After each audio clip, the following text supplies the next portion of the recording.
Le 4 septembre dernier, lors d'une conférence de presse, la Régie intermunicipale de traitement des matières résiduelles des MRC de la Matapédia et de la Métis a annoncé un changement majeur dans la gestion des matières résiduelles sur son territoire et a également fait l'annonce de diverses nouveautés.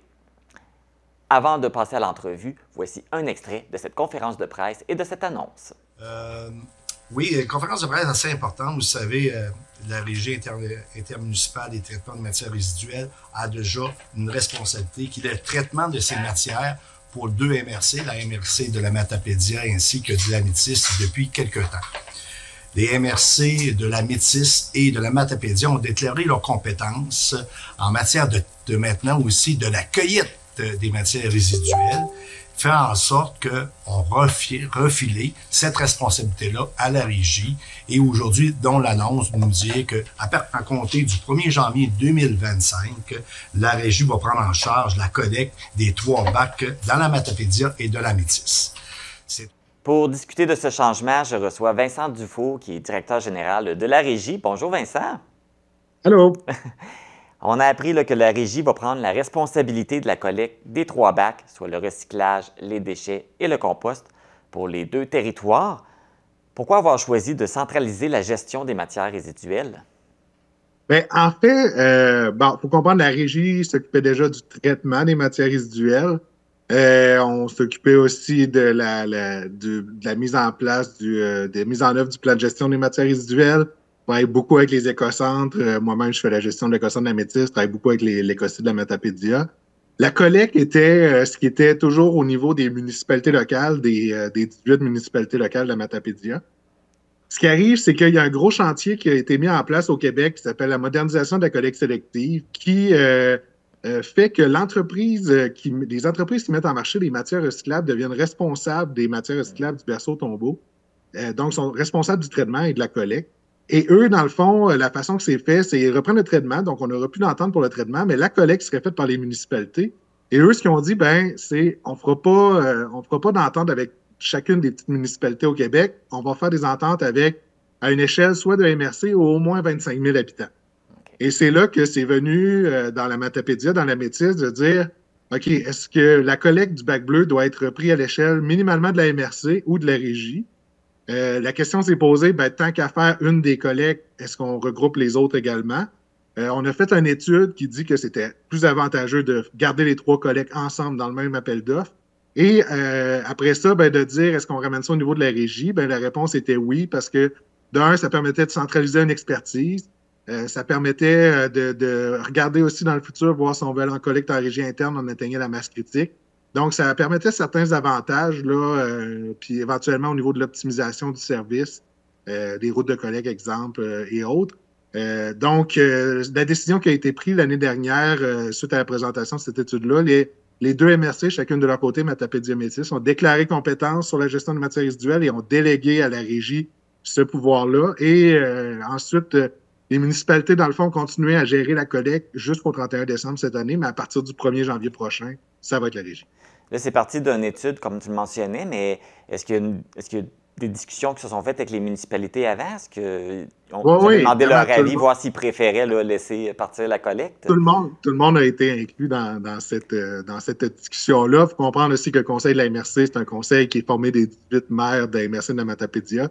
Donc, tout le monde municipal a été inclus dans cette réflexion-là, afin puis on était devant, il y a un mouvement à l'échelle provinciale avec la modernisation de la collecte sélective, puis on était rendu là aussi dans des réflexions quand on a fait également le plan de gestion des matières résiduelles pour 2023-2029. L'optimisation et le regroupement faisaient partie des réflexions qu'il y avait dans le plan de gestion des matières résiduelles. Donc, on est dans un processus qui est quand même en réflexion depuis quand même longtemps, là. Donc, le changement va se faire à partir du 1er janvier, parce qu'on le sait que dans n'importe quel changement, il faut quand même y aller graduellement. Oui, c'est à 1er janvier, puis présentement, on est en septembre pour faire l'annonce. C'est qu'on veut se donner l'automne pour assurer des bonnes communications, s'assurer que les citoyens comprennent qu'à partir du 1er janvier, ce n'est plus leur municipalité qu'ils appellent s'ils ont un problème pour la collecte, c'est la Régie. Un numéro de téléphone qui va être mis en place, le site web, on va avoir des formulaires, on va On veut s'assurer de communiquer l'information et on a même une signature là, pour essayer d'embarquer les gens à comprendre que c'est vraiment ça, qui est en 2025 en bac avec la régie.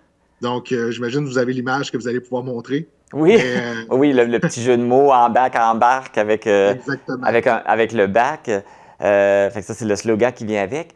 Mais pour les citoyens, là, on sait que ce n'est plus les municipalités qui vont s'occuper des collectes, mais la régie. Qu'est-ce que ça va changer pour les citoyens?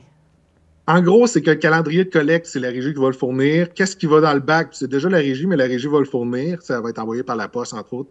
Et avec les informations, on a un numéro de téléphone qui va être un numéro 1-800-631-2924 qui va... il est déjà en opération, mais si vous appelez présentement pour la collecte, juste pour 31 décembre, c'est encore votre municipalité.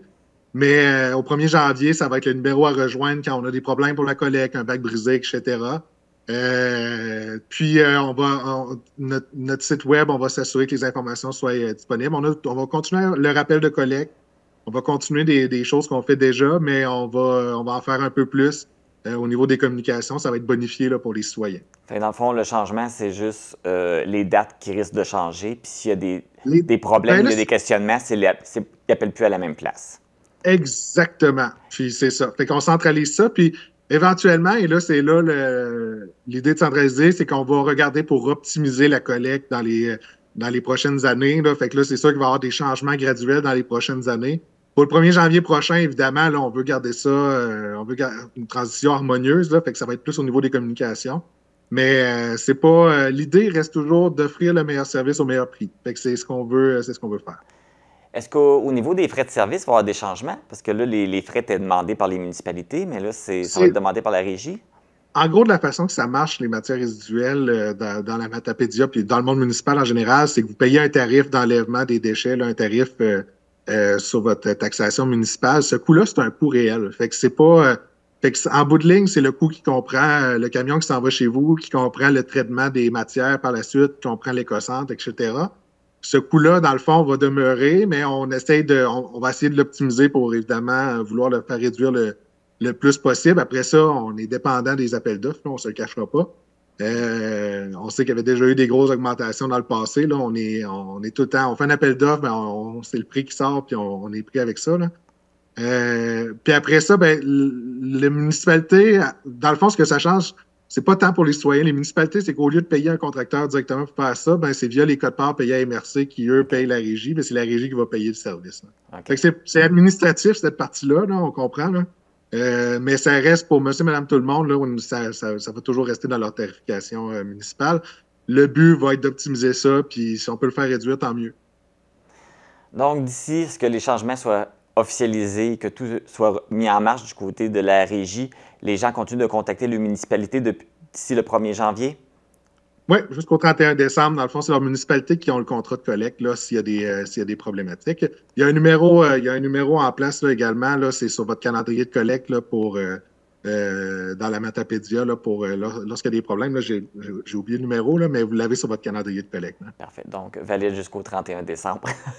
Oui, exactement. Vincent Dufault, merci beaucoup. Merci à toi. Pour plus d'informations sur cette nouvelle gestion, vous pouvez consulter le site de la Régie intermunicipale de traitement des matières résiduelles des MRC de la Matapédia et de la Métis à ecorégie.ca.